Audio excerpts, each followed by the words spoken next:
अज़ीज़ नाज़रीन, मयारी उर्दू में आपका दिली खैर मकदम है। उम्मीद है आप खैर आफियत से होंगे और आपकी पढ़ाई बेहतर चल रही होगी। नाज़रीन, आज हम लोग देखेंगे मीर तक़ी मीर की गज़ल जिस सर को गुरूर आज है या ताजवरी का की तशरीह पार्ट 2 को। इससे कबल आपने इसी गज़ल के 2 अशार की तशरीह को देखा था। उम्मीद है आप उन दोनों अशार की तशरीह को समझ गए होंगे। अगर आपने नहीं देखा है तो आप आई बटन पर क्लिक करके अभी देख लीजिए। उसके बाद जो मज़ीद अशार हैं उसकी तशरीह को आज हम लोग इस वीडियो में देखने वाले हैं। ये तशरीह मगरिबी बंगाल के क्लास 11th के तालिब इल्मों के लिए है, लेकिन इससे बीए के तालिब इल्म भी फैज़याब हो सकते हैं, क्योंकि 6 नंबर के लिए जो तशरीह आती है उसमें आप इसे लिख सकते हैं। इसलिए आप इसे देखिए, इम्तिहानी नुक्ता नज़र से इसे तैयार किया गया है। इससे आपको काफ़ी फ़ायदा हासिल होगा। वीडियो को शुरू करने से कबल गुजारिश ये है कि अगर आप हमारे चैनल पर नए हैं तो चैनल को सब्सक्राइब कर लीजिए और वीडियो को लाइक कीजिए। कमेंट बॉक्स में इस वीडियो के हवाले से अपनी राय का इजहार कीजिए। दोस्तों अहबाब से वीडियो को साझा ज़रूर कर लीजिए ताकि वो भी इस्तेफादा कर सके। आइए देखते हैं मज़ीद अशार की तशरीह को। शेर है कि जिंदा में भी शोरिश न गई अपने जुनू की, अब संग मदावा है इस आशुफ तसरी का। अगर आपके इम्तिहान में ये शेर आता है और तशरीह अगर आपको करनी हो तो सबसे पहले आप जानते हैं शेर लिखेंगे, क्योंकि यहाँ पे सवाल नहीं है, यहाँ पे सीधा जवाब किस तरह लिखना है आपको। शेरी अलामत देंगे, शेर लिखेंगे और उसके बाद तशरीह शुरू कर देंगे। ठीक है, तो तशरीह कैसे करेंगे? ये जो जुमला आपको मैंने बताया था इसे आपको याद रखना है कि मुंदरिजा वाला शेर खुदाए सुखन मीर तक़ी मीर की मशहूर ज़माना गज़ल, कोमा देना है, ये इन्वर्टेड कोमा देना है, जिस सर को गुरूर आज है यहाँ ताजवरी का, इन्वर्टेड कोमा क्लोज में शामिल है। ये शेर रूमानी नोयत का है। ये जो रूमानी नोयत है या अखलाकी नोयत है, इसे शेर से अंदाज़ा लगता है, लेकिन जो देश तक है कि शामिल है, यहाँ तक आपको अगर मतला आता है तो आपको लिखना है कि मुंदरिजा वाला शेर खुदाए सुखन मीर तक़ी मीर की मशहूर ज़माना गज़ल का मतला है। ठीक है, बाकी जो अशार होंगे उसमें मशहूर ज़माना गज़ल और ये मिसरा लिख करके, ठीक है, कि जिस सर को गुरूर आज है यहाँ ताजवरी का, ठीक है, में शामिल है। अगर आपको मैंने जिस तरह बताया था कि मिसरा के लिए एन का इस्तेमाल करना, अगर यहाँ पे एन का इस्तेमाल कर ले तो भी चलेगा। ठीक है, उसके बाद देखिए ये शेर जो है वो रोमानी नोयत का है। अब इसमें रोमानी नोयत क्या है, मतलब इसमें रोमांटिसिज्म है। अब देखिए आगे आपको समझ में आ जाएगा। देखिए जैसे क्या है कि इश्क में एक वक्त ऐसा आता है जब आशिक की दीवानगी जुनून की हद को पहुंच जाती है और आशिक को सिवाय इश्क के कुछ और समझ नहीं आता। वो दुनिया जहान यहाँ तक के खुद से भी बेखबर हो जाता है। शायर ने इस शेर में इसी जुनून इश्क को मौजू बनाया है। हम लोगों ने जिस तरह से सूफ़ियों को देखा है और हमारे यहाँ जो मिसालें चलती हैं, लैला मजनू हो या शीरीं फरहाद हो, तो आपको मैं दुनियावी इश्क के हवाले से ही मैं एक एग्ज़ाम्पल दूं कि लैला मजनू को जब आप लैला मजनू फ़िल्म देखेंगे तो आपको मजनू की हालत से अंदाज़ा होगा कि वो किस जुनूनी कैफ़ियत को पहुंच जाता है। आम आशिक से वो किस तरह से मुनफरिद होता है, किस तरह से वो ख़ुद को भूल जाता है, दुनिया जहान को भूल जाता है। तो अगर आपको इस कैफ़ियत को समझना हो तो आप एक बार लैला मजनू में मजनू की कैफ़ियत को ज़रूर देखिए, फिर आपको समझ में आ जाएगा कि क्या हाल होता है। एक वक्त ऐसा आ जाता है। ठीक है, बहरहाल यहाँ पे आगे मैं बताऊंगा कि किस इश्क के हवाले से यहाँ पे बात हो रही है। अगले पैराग्राफ को देखिए। जिंदा में भी ना उनकी दीवानगी में कोई फ़र्क पड़ा, जिंदान के माने कैद खाना, फ़र्क पड़ा और ना शोर व हंगामे कम हुए। जब लोग थक गए लेकिन उनकी दीवानगी कम न हुई तो आखिर में शायर ख़ुद बताता है कि मेरी दीवानगी और जुनूनियत का इलाज किसी के पास नहीं है। जिंदान तो बिल्कुल भी नहीं। मेरे इस बेकरार दिल को उसी वक्त राहत मिल सकती है जब मैं अपने माशूक से मिल न लूँ। जब तक होना चाहिए, ठीक है, मिल सकती है जब तक मैं अपने माशूक से मिल न लूँ। ठीक है, यहाँ पे तक छूट गया है, तक लिख दिया, मिल न लूँ। और ये उसी वक्त मुमकिन है जब मुझे मौत आ जाए। इसलिए मुझे पत्थरों से हलाक कर दो। यहाँ पे 2 बार मुझे मैंने लिख दिया, इसे आप एक ही को लिखिए, चाहे पहले लिखिए बाद में एक मुझे को काट दीजिए।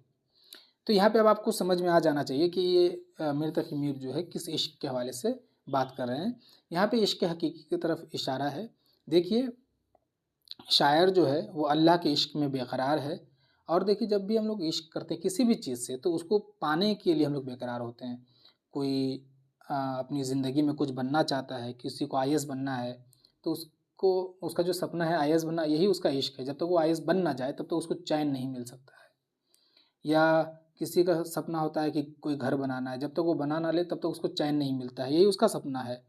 तो इसी को इश्क कहते हैं। यहाँ पे शायर किस चीज़ को हासिल करना चाह रहा है? अल्लाह के दीदार को। जब तक वो दीदार को हासिल ना कर ले तब तो उसको चैन ना मिलेगा, और अल्लाह का दीदार उसी वक्त मिल सकता है जब ये मर जाए। ठीक है, तो इसीलिए कहता है कि इसका इलाज यही है कि हम मर जाएं। तो यहाँ पे इसी बेकरारी को पेश किया गया है कि जब इश्क में आशिक अपने माशूक से मिलने के लिए बेकरार होता है और मिलने का कोई जब चारा नहीं, कोई रास्ता नहीं दिखता है, तो उसे उसकी क्या कैफियत होती है, क्या कैसा जुनून उसके ऊपर में तारी होता है, उसी कैफियत को इसमें पेश किया गया है।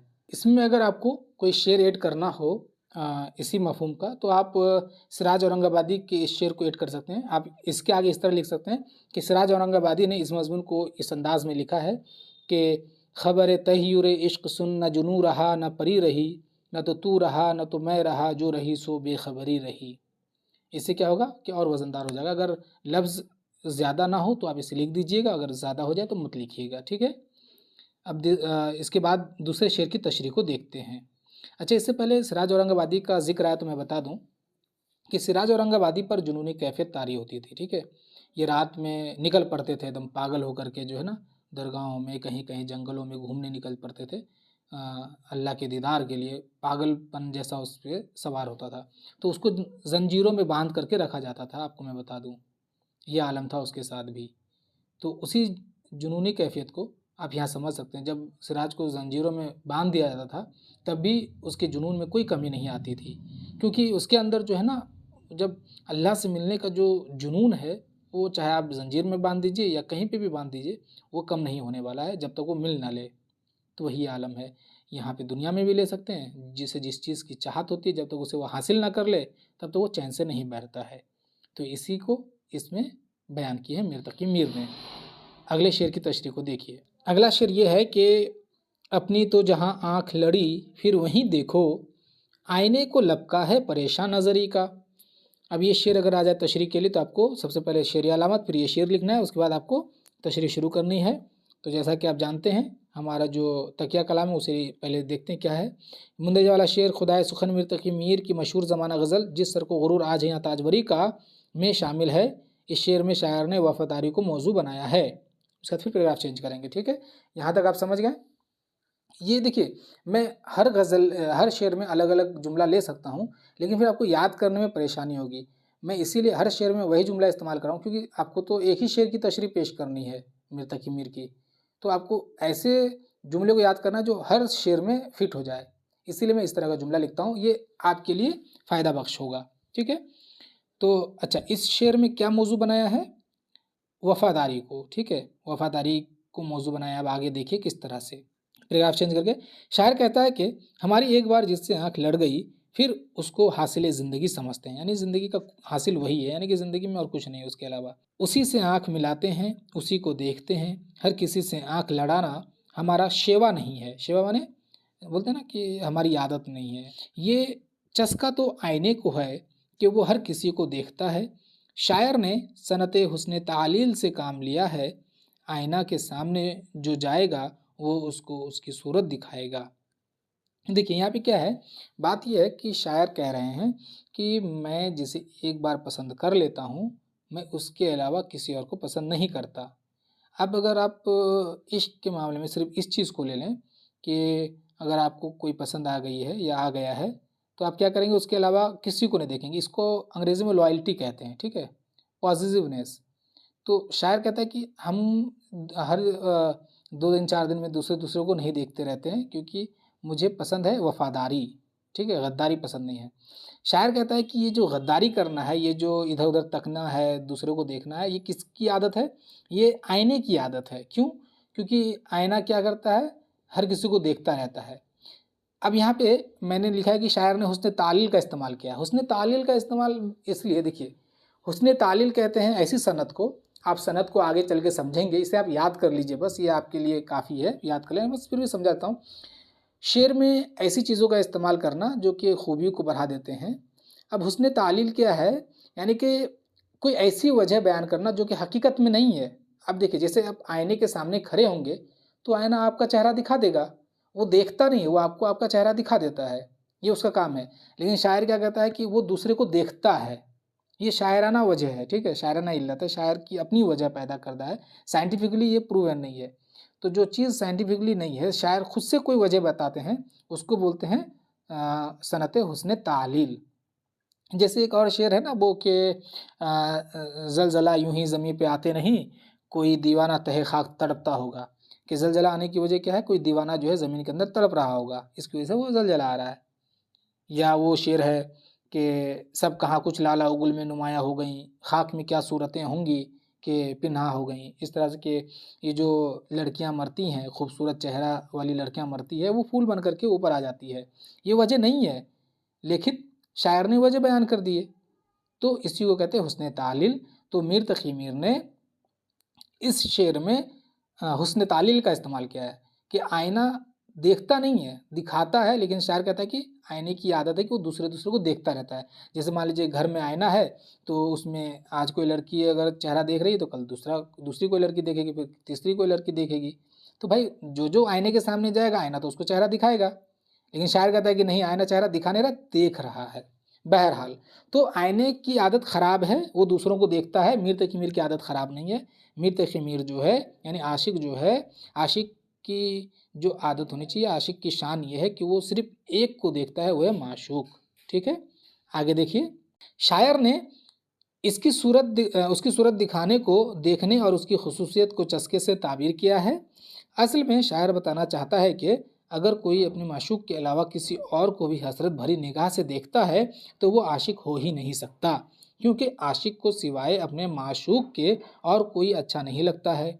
माशूक की एक झलक पाने को अपनी पूरी ज़िंदगी वक्फ कर देता है। खैर, जो शख्स अपने माशूक के अलावा भी किसी को तकता है तो वो आशिक नहीं, बुल हवस है। ऐसे शख्स को जिसे ऐसी बुरी आदत हो वो आशिक कहलाने का हकदार नहीं। मीर तकी मीर ने आशिक को कुछ इस अंदाज में पेश किया है, यानी कि शायर कहते हैं कि आशिक की खूबी क्या है, आशिक की खसूसियत यह है कि वो अपने माशूक के अलावा किसी और को नहीं देखता। अगर कोई देखता है और वो कहता है कि मैं आशिक हूँ, इसके बावजूद मैं किसी और को देखता हूँ, तो ऐसे लोग हवस के पुजारी हैं, आशिक नहीं हो सकते हैं, वो इश्क का नाम बदनाम करते हैं सिंपल में। एक और शेर में आशिक को वो क्यों किस तरह बयान करते हैं वो देखिए। आशिक सा तो सादा कोई और ना होगा दुनिया में, शेर अलामत दे दीजिएगा, जी के जिया को इश्क में उसके अपना वारा जाने है।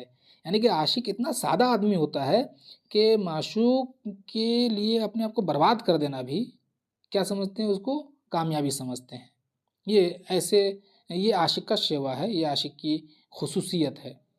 तो अगर आशिक कोई ऐसा है जो बहुत इधर उधर उधर करते हैं तो फिर समझिए वो क्या है। अगर आपको तशरीह में मीर तकी मीर के शेर को नहीं लिखना है, जो ये तशरीह में हम लोगों ने हवाले के तौर पे मीर तकी मीर के ही शेर को इस्तेमाल किया है। अगर आपको ये शेर या तो याद करने में परेशानी हो, या अगर आपको मीर के ही शेर को नहीं लिखना हो, तो आप इस शेर को भी लिख सकते हैं। ये शेर भी बहुत उम्दा है इसके हवाले के लिए कि किसी माशूक का आशिक से खफा हो जाना, रूह का जिस्म से गोया है जुदा हो जाना। एहसन मारहरवी का शेर है, आप वहाँ पे लिखेंगे कि मैं एहसन मारहरवी ने इस तरह लिखा है, और ये शेर लिख देंगे तो आपका वो जो रेफरेंस है वो तैयार हो जाएगा। तो ये तशरीह यहाँ पे इस शेर की जो तशरीह है वो ख़त्म होती है यहाँ पे। और उम्मीद है आप समझ गए होंगे कि इसमें शायर ने किस चीज़ को पेश किया है। आइए अगले शेर की तशरीह को देखते हैं। अगला शेर है, ले सांस भी आहिस्ता के नाजुक है बहुत काम, आफाक की इस कारगहे शीशा गरी का। अगर ये शेर आता है तशरीह के लिए तो आप इस तरह लिखेंगे, पहले शेर को लिखेंगे और शेर अलामत के साथ, उसके बाद पैराग्राफ चेंज करके तशरीह लिखना शुरू करेंगे। अच्छा, एक बात यह है कि अगर आपने अब तक वीडियो को लाइक नहीं किया है तो लाइक कीजिए। बहुत मेहनत से मैं आपके लिए नोट्स तैयार करता हूँ। अगर आपको नोट्स पसंद आती है तो नजराने के तौर पे लाइक तो बनता है ना, और शेयर भी कर दीजिए दोस्तों अहबाब से, ताकि वो भी इससे इस्तेफादा करे। और चैनल पे सब्सक्राइब नहीं किए हैं तो ज़रूर कर लीजिए। चलिए, तो आप इस तरह लिखेंगे कि मुंदरजा वाला शेर खुदाए सुखन मीर तकी मीर की मशहूर ज़माना गज़ल, जिस सर को गुरूर आज है यहाँ ताजवरी का में शामिल है, ये शेर अखलाकी नौयत का हामिल है। ठीक है, शायर कहता है, मुझे लगता है ये समझाने की ज़रूरत नहीं क्योंकि मैं बहुत समझा दिया हूँ इस चीज़ को। शायर कहता है कि दुनिया में दिल जोड़ने का काम बहुत नाजुक है, ये काम शीशा गरी के मिसल है, यानी कि के मानिंद है। इतना नाजुक है कि तेज सांस लेने से भी कभी कभी काम बिगड़ जाता है, यानी दिल टूट जाता है, लिहाजा बहुत एहतियात की ज़रूरत है। ये मुख्तसर में आप इस शेर के बारे में लिख देते हैं क्या, कि इस शेर में शायर कहते हैं कि दिल जोड़ के रखने का काम बहुत मुश्किल काम है, कभी कभी ज़रा सी अनबन पे क्या हो जाता है, दिल टूट जाता है, इसलिए एहतियात बरतने की ज़रूरत है। तफसील देखते हैं अगले पैराग्राफ में। इस शेर में मीर तक़ी मीर कहते हैं कि जैसे शीशा साजी, यानी शीशा जो बनाते हैं, शीशा बनाने वाले लोग, शीशा साजी बहुत नाजुक और बारीक बीनी का काम है, इसमें हमें हर वक्त तवज्जो देनी पड़ती है, एहतियात करनी पड़ती है। इसकी नोक पलक करते हुए, नोक पलक यानी कि संवारने में, है ना, फिनिशिंग में, फिनिशिंग, नोक पलक यानी फिनिशिंग, नोक पलक करते हुए एक एक ज़र्रे को परखना पड़ता है। अगर बेएहतियाती की जाएगी तो वो शीशा किरची किरची हो जाएगा। वो देखते हैं ना शीशे में जो वो दरारें पड़ जाती हैं, किरची किरची हो जाएगा, और इससे बनने वाले तेज़ धार टुकड़े इंसान को नुकसान पहुंचाते हैं। बिल्कुल वैसे ही इंसान को इस दुनिया में अपने मामलात में एहतियात बरतनी चाहिए। जब भी किसी से गुफ्तगू करे तो अपने अल्फाज पर ध्यान दे, अपने अल्फाज से किसी की दिल आज़ारी ना करे, दिल आज़ारी नहीं, दिल ना दुखाए, अपने रवैये को मुनासिब रखे। यानी कि इस शेर में शीशे से समझाए हैं कि जिस तरह शीशा बनाने का काम बहुत नाजुक है, अगर ज़रा भी इधर उधर बेहतियाती की जाए तो शीशा टूट जाता है, उसी तरह से इंसानी मामला भी है। अगर ज़रा भी हम लोग ऊंच नीच बोल दें, गलत बोल दें, लफ्ज़ सख्त निकाल दें या रवैया ख़राब कर लें तो इंसानी रिश्ता जो है ख़राब हो जाता है, इसलिए एहतियात बरतने की ज़रूरत है। अगले पैराग्राफ को देखिए। मीर ताकीद करते हैं कि इस दुनिया में हमें सबसे अच्छे से पेश आना चाहिए, हमें अपने बोलचाल के अंदाज में शीरीं लहजा अपनाना चाहिए और रवैया निहायत शगुफ्ता रखना चाहिए। शीरीं यानी कि मीठा, ठीक है, शगुफ्ता यानी कि बहुत ही नरम रखना चाहिए, ताकि किसी को लफ्ज़ों की धार से या रवैये से कोई तकलीफ़ न पहुँचे। जैसे शीशा इंसान के जिस्म को बाहर से काटता है, वैसे ही इंसान के सख्त अल्फाज व रवैये दूसरों के दिलों को अंदर से काटते हैं। इसलिए हमें किसी की दिल आज़ारी से बाज रहना चाहिए और अपने अल्फाज और रवैये के चुनाव पर काम करना चाहिए। मेल जोल बनाए रखने में इन चीज़ों का बहुत अहम किरदार है। अक्सर रिश्ते हमारे रवैये या नामुनासिब अल्फाज की अदायगी की वजह से ख़त्म हो जाते हैं। दाग दहलवी ने इसी मजमून को कुछ इस अंदाज में पेश किया है।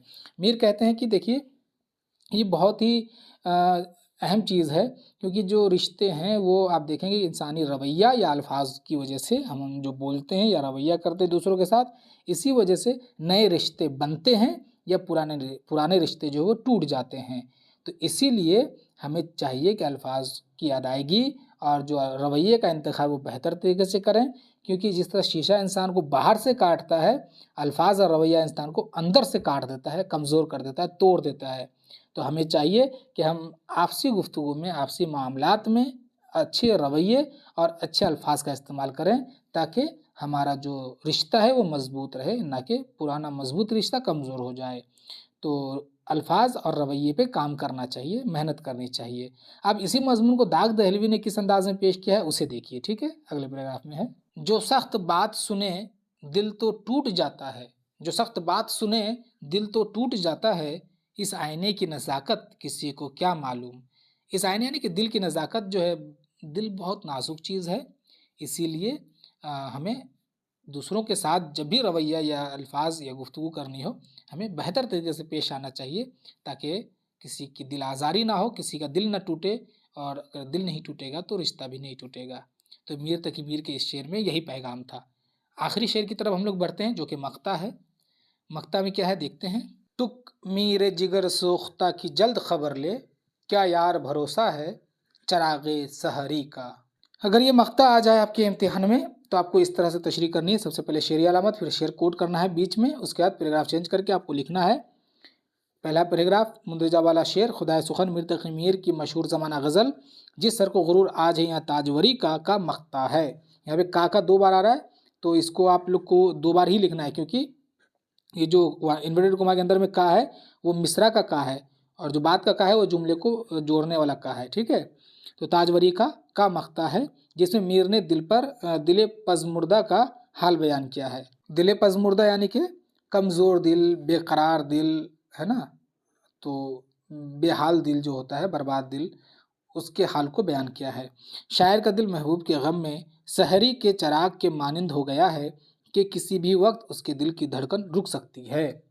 यानी कि सहरी का चराग आप समझते हैं, जो लोग मेरे ख्याल से अभी तो बल्ब का ज़माना है तो शायद आप ना समझें, लेकिन अगर आप अम्मी या अब्बू से पूछें तो आपको पता चलेगा कि सहरी का चराग क्या होता है। जब हम लोग रात में सोने जाते थे ना तो चराग जला देते थे और सो जाते थे, ठीक है, चराग की लौ को कम करके सो जाते थे। और वो चराग में जो तेल होता था वो सुबह होते होते होते होते तेल खत्म हो जाता था और चराग अपने आप बुझ जाता था।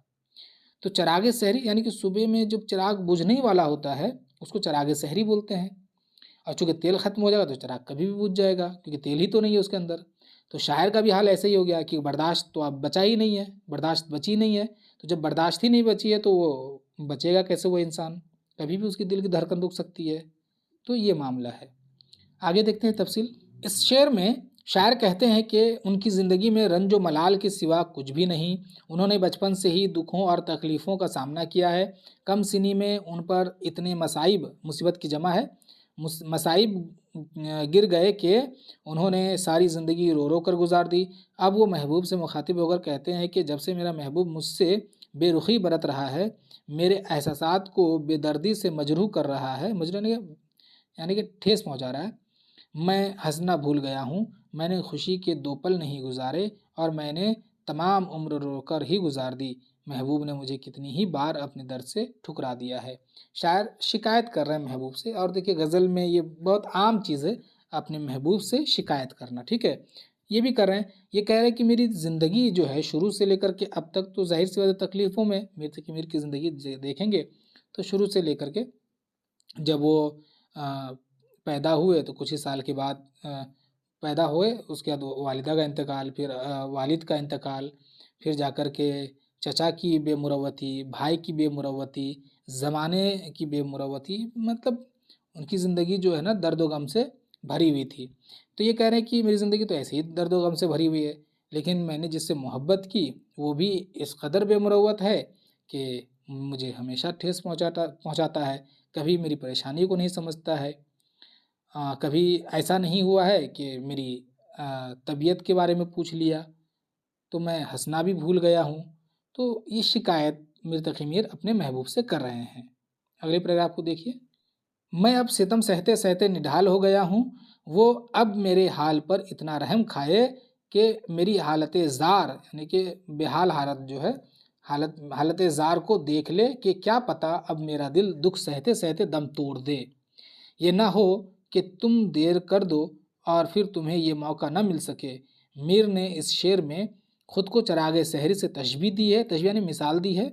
कंपैरिजन क्या है, यानी जिस तरह चराग रात भर जलने के बाद सुबह किसी वक्त भी, किसी है यहाँ पे काफ की इसको कट गया है ज़रा सा, किसी वक्त भी किसी वक्त बुझ सकता है, ठीक उसी तरह मीर ने भी इतने दुख सहे हैं कि किसी भी वक्त उसकी सांसें रुक सकती हैं। इस मज़मून को रियाज गाज़ीपुरी ने कुछ इस अंदाज में पेश किया है।